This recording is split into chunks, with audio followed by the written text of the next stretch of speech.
पदवी बांटिले भक्त दास जानून काहाके मिलला काना। प्रदेश कांग्रेस कमिटीर नव कलेबर होइछे। एआईसीसी आडू एच 7 उपसभापति 10 साधारण संपादक और 12 जन संपादक संगे कोषाध्यक्ष को नियुक्ति दिया जाइछे।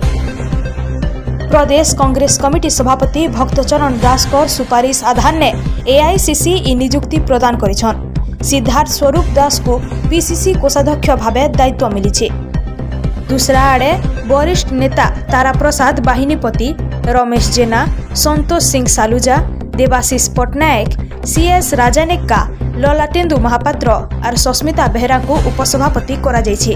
ठीक सेंता अशोक दास, आपला स्वामी काड्रका, प्रफुल्ल प्रधान, मंगू खिल, पवित्र साउटा, नीलमाधव भिक्का, सुवर्ण नायक, सैयद यासिर नवाज, विजयानंद चाउलिया और मधुस्मिता सेठी को साधारण संपादक भावे नियुक्ति दिया जाइछे।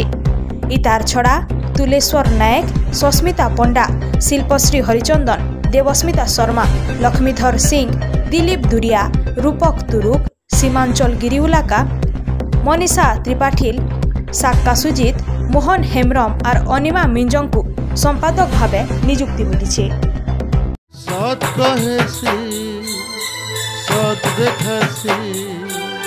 सुखे दुखे दुखे सुखे साथे